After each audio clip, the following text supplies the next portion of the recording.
It's genuinely impressive how the Total Drama team managed to make characters directly inspired by other real-life people or pre-existing characters, only for me to end up liking the Total Drama parody version way more than the original. I'm sorry, but Harold clears Napoleon for me now. God! Total Drama's insanely large cast isn't very shy about hiding the fact that quite a bit of their characters are parodies of other ones. I mean, the entire concept of the competition is a cartoon version of the show Survivor, with even the redonkulous race season parodying The Amazing Race. But what makes a lot of these characters so great is they're not just one-dimensional versions of the character or person they're based off of, unless you're from Pocketoo Island, because half those freaks' personalities are taking the thing they parody and amping it up to 100. But these guys existing just makes me appreciate the more three-dimensional characters more than I used to. This parodying trend has been a consistent aspect of the Total Drama seasons, continuing into the reboot seasons as well, with those guys capturing more of the first season's vibe, where you can tell that, you know, the characters are probably inspired by something, but they're more than just that. So I wanted to take this video to go over all the parodied or obvious stereotyped characters from every generation, explaining the origins and all that good jazz. Some of these characters I'll be mentioning may not have been fully confirmed inspirations, but some of the similarities of what I've noticed are so uncanny that I can't help but compare. Also, if a character isn't mentioned, they either probably don't fit a stereotype or aren't based off of a specific person / pre-existing character. But on the off chance I'm wrong in any of those instances, feel free to tell me in the comments below. So let's talk wacky characters. We had a few explosives left over, and I just hate to waste. Only fair that I opened the video with talking about everyone's favorite fame-hungry sadist, Chris McLean. In terms of physical appearance, Chris's design is almost identical to that of Jeff Probst, the long-lasting host of Survivor. Traditionally handsome guy with long dark hair, usually wearing cargo-type pants and a blue button-up t-shirt. They even got the same necklace. Only difference that pops up in this regard is sometimes Jeff's will be wearing a hat in various episodes, whereas Chris's look would stay the same throughout the majority of the seasons, with the exception of World Tour giving him various new looks to match with the countries everyone would travel to. But Jeff Probst isn't really known for having a diabolical or sadistic personality like Chris, which led some to believe this aspect of his character derived from the way Joe Rogan would react on his show Fear Factor, which is a show that's sort of similar to Survivor, focused way more on how dangerous the challenges would be. Christian Potenza, Chris's original voice actor, also went on record saying Total Drama creator Tom McGillis told him to try to make Chris's voice a combination of Jeff Probst and Ashton Kutcher. I never really thought of Ashton Kutcher sounding similar to Chris until now, but now that I'm making this video, I can kinda hear it. We'll test your minds, your teamwork, and your skills in the kitchen. You can't see it, but I'm flipping you off right now. At this point, it feels like more people know Ezekiel for his deranged goblin form, but he used to be just a relatively normal kid. While not based on anyone specifically, he seems to embody what some believe to be the stereotypical Canadian, wearing clothes that look like they'd fit the wintertime since it does get quite cold over there, as well as speaking with a pretty thick Canadian accent, sometimes ending his sentences with eh. Dude, why are you helping him? He's a traitor, eh? When you think about it, it makes sense a guy like this would find his way into the Total Drama world, since almost all the locations are somewhere in Canada and the show itself is a Canadian production. I always appreciate when shows or companies are able to joke about themselves and not act overly sensitive in that regard. Tyler's just that one guy in high school who was super into either Townley basketball or another high school team sport where, even though he was terrible, thought he'd get a scholarship to a D1 school. UConn ain't calling you back, homie, I'm sorry. Cody's a weird one because while he doesn't seem to inherently be based on anybody in specific, his personality is one that still feels relatively common even to this day, that being guys who have absolutely no game, but despite this, has tons of confidence in his own abilities and thinks he can still get any girl he wants if he tries hard enough. Beth falls into a somewhat similar category to Cody, where at least during her time in Island, she was a bit of a geek but still tried to stay close to Heather for a bit due to Heather being a strong player and the quote-unquote popular girl of the cast. Also, Mark Thornton, who served as a director for past Total Drama episodes and co-created the show Garage Band, stated Beth's design was meant to be a combination of the character Betty Suarez from the show Ugly Betty and Drew Barrymore's Josie Geller character from the film Never Been Kissed. Courtney, for a while, was a character I didn't think was really based off of anything or anyone, like maybe the overachiever type, if that even counts as anything, but that's all she could really be pinned for in my mind. Although upon further investigation, Total Drama co-creator Jennifer Persh stated in an interview that Courtney is loosely based on Reese Witherspoon's character Tracy Flick from the film Election. Ended up looking into the character from the film to get a better idea, and I definitely see the resemblance, both of them being high schoolers around the age of 16, obsessed with winning a class election to the point where she's a bit ostracized from her peers because of how stuck up she is. He was mentioning mentioned briefly at the start of the video, but to go a bit more into detail, Harold is obviously inspired by John Heater's Napoleon Dynamite character from the film with the same name. Big, glasses-wearing, lanky nerds who like to say gosh at the end of every angry or annoyed statement. When first watching through Total Drama as a kid, Harold was the first character I immediately picked up on to be a parody because of the way he said gosh the exact same way Napoleon did. It was so obvious. Idiots! Idiot. But what took me a bit to put two and two together on was Harold's whole beatboxing routine in the talent show episode was also referencing Napoleon's big dance number at the end of the film. Both routines from these characters were incredibly unexpected, shocking the other characters within both universes, and both ending with a victory for said characters. Harold taking the win for the Killer Bass team, and Napoleon winning Pedro the class election. Bridget was another character I figured didn't have much of a direct inspiration for her because she's just kind of a, normal girl for most of the seasons. Well, she's very likely inspired by a character named Gidget from a book with the same name written by Frederick Connor. Not only do their names rhyme, but both characters love to surf. On top of Bridget using a screen name, Gidget123 in the second Total Drama Action Aftermath special. While the two characters don't look very similar when you compare Gidget's book design to Bridget's, in-show design, the 1959 film adaptation's version of Gidget played by Sandra Dee looks how I'd imagine Bridget would look if she existed in real life. Blonde hair, ponytail, long bangs. I'd be shocked if this was somehow a coincidence. Lindsay is almost certainly a representation of the dumb blonde stereotype that's been around since at least the, early 1920s, but may have been around for even longer than that, which is usually a combination of a woman who's blonde, extremely attractive, and doesn't value her intelligence because she's already really attractive. Lindsay, on the other hand, did grow out of this trope for a bit during her time in Total Drama Action and World Tour, but for whatever reason, the crew dumped her down to her lowest point when she returned in All Stars, essentially ending her Total Drama journey back to where she started. Tragic. Truly tragic. Tragic! It wouldn't surprise me if Lashawna's character was semi-reworked after Harold came into the picture because of those two having similar origins. Lashawna and Harold even being somewhat romantically involved together is meant to parody the relationship of Napoleon Dynamite's brother Kip and his online girlfriend LaFonda. Nerdy guy backing a girl who most would think is extremely out of his league. There's even been times where Lindsay has mistakenly called Lashawna LaFonda, basically confirming the reference to be true. Duncan's the stereotypical bad boy incarnate, dyed hair, mohawk, lots of piercings, a criminal record, the kind of kid your parents wouldn't want you hanging around growing up. Though like Lindsay and Harold, he became much more of a three-dimensional character throughout his later episodes in Island, all of Action, and all of World Tour. Still being a, badass guy, but actually forming bonds with other contestants over time. While not being based off of anyone in specific, Todd Kaufman, who'd been another director throughout the Total Drama series, said Duncan was designed to resemble a Good Charlotte type of guy. And for those who don't know what that means, Good Charlotte is a rock band who rose to popularity in the early 2000s right before Total Drama's first season debuted. The way the band members looked back then does fit with how Duncan ended up looking in the show too, very dark clothing, intimidating hairstyles, all the works. Heather is that one girl in high school with rich parents, a terrible attitude, yet still has a lot of connections within the school for whatever reason. Well, for the Total Drama Heather, she's not actually popular despite thinking she was for a while. Initially, I believe Heather to be a parody of Regina George from the Mean Girls movies, while in actuality her name and personality are parodying the 1988 film Heathers, with the three-man antagonist of the film all being three popular girls named Heather, who constantly gave the main character Veronica a hard time. In later seasons, her meanness definitely toned down a bit, World Tour in particular serving as an amazing journey for her character, going from one of the most hated contestants to the one you were actually rooting for, and not solely because there was someone worse than her, albeit that was part of it, but yeah. Showing a much more compassionate side to her this season as well, even siding with Gwen at times, who was one of her greatest enemies in Island after she kissed Trent. On the topic of Gwen, she falls into the goth trope, though it's mostly just through her physical appearance because personality-wise, she's relatively normal. Sure, she gets in bad moods a lot, but we gotta consider the kind of insanity she's dealing with on a regular basis during these seasons, as Chris is constantly torturing her on top of other people out to get her for no reason. Any sane person would be pissed too. Owen is definitely the old fat guy comedic relief stereotype where someone of his size just eats and farts all the time. That's an incredible simplification of his character for sure. He's had clutch moments and challenges, formed close friendships and relationships with other characters like Izzy, Duncan, and especially Noah. What's nice about Owen too is despite the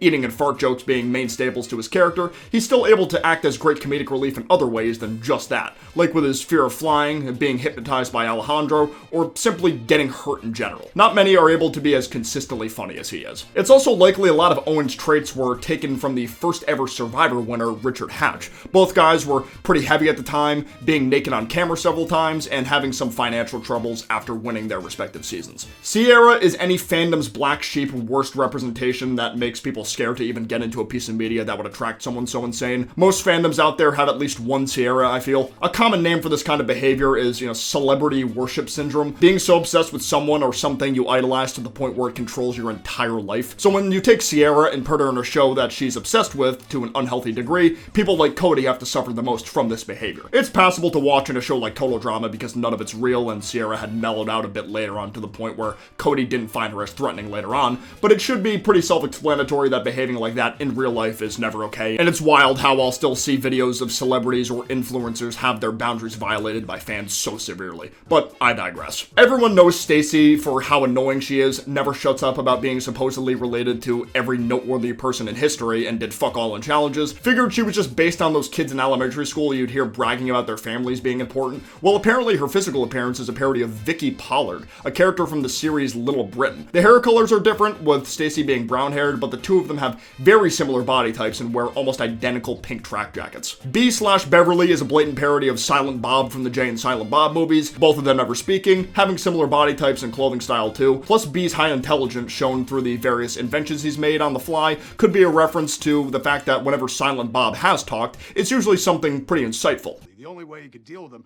is to neutralize them by going in black and white, which will also kind of act as a commentary on the soulless nature of commerce. Fan favorite Dawn, who's never coming back by the way, is potentially related to the Harry Potter character Luna Lovegood. Both of them are pale blonde girls who are considered weird by a lot of their peers and have very spiritual beliefs related to nature. Even Dawn's name is potentially a reflection of Luna's, since Luna's name is referencing the moon, while Dawn is the first light you'll see in the sky before sunrise. Sam was just like Harold for me, where the moment I heard that guy talk, I was like, yep, that's Seth Rogen. Sam looks even more like Seth Rogen than Harold looks like Napoleon. My headcanon is Sam's personality and interests are supposed to be the same as Seth Rogen's character, Cal from the 40-Year-Old Virgin, a guy working at a tech store who plays a lot of video games during his downtime. Brick is the kid who joins the army straight out of high school after going through ROTC. Wait, is ROTC even a thing for the Canadian Army? Okay, it's called the ROTP, my mistake. His haircut reminds me a lot of Forrest Gump, but at the same time, these guys' builds are very different. I've seen some say Brick is supposed to be a reference to American General Douglas MacArthur. Apparently, he was serving during both World Wars and shares the same last name with Brick. This would be an insanely obscure inspiration if true, but haven't seen any flat-out confirmation from the staff on this one. Anne Maria is just Snooki from Jersey Shore pasted into the Total Drama world. That's pretty much all there is to it. Has the accent, the look, and her official character label is literally the Jersey Shore reject. Pretty self-explanatory, not much to say about her. Dakota is an overly exaggerated version of Paris Hilton, famous for being famous, constantly asking her father for favors, shit like that. The angle of turning her into a mutant monster that Sam dates anyway was cool and all, but London Tipton is still my favorite Paris Hilton parody. Are you familiar with the gear shift? You mean the Prindle?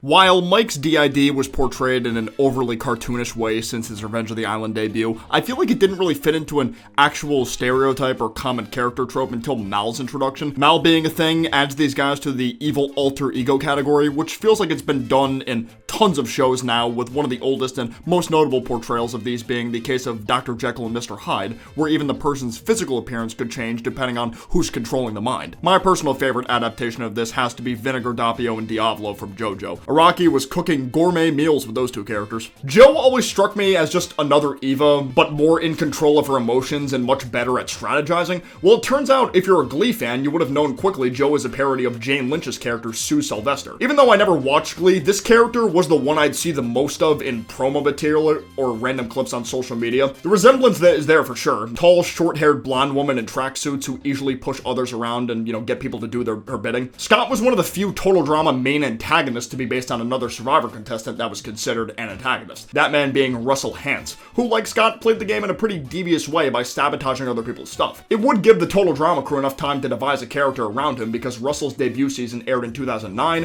whereas Revenge didn't premiere until 2012. Cameron, like his title indicates, is a bubble boy, which is very apparent through both his seasons as his physical strengths are borderline non-existent, only making it as far as he did thanks to his unraveled intelligence. Haven't really seen bubble boys represented in media all that much personally, only only big one I can think of is the one from Seinfeld who tried to kill George, but that guy's personality is nothing like Cam's. Lightning kind of reuses the dumb jock stereotype associated with Tyler, although while Tyler is a pretty nice guy generally and terrible at most sports, Lightning is a total douchebag that excels at just about every physical challenge he's put in, while being even dumber than Tyler is. And to reiterate what was said at the beginning of the video, lots of the Pocketuck Island characters are very one-dimensional, with the thing they're parodying being their entire character's existence at all times. Beardo is no exception to this. His entire character is just making sound effects because he's too nervous to talk around others until warming up to them more. This part of him derives from the character Larvell Jones from the Police Academy movies, who like Beardo will make sound effects that correspond with what's going on around him. However, his physical appearance was said to mirror musician Reggie Watts, someone who's known for beatboxing too, which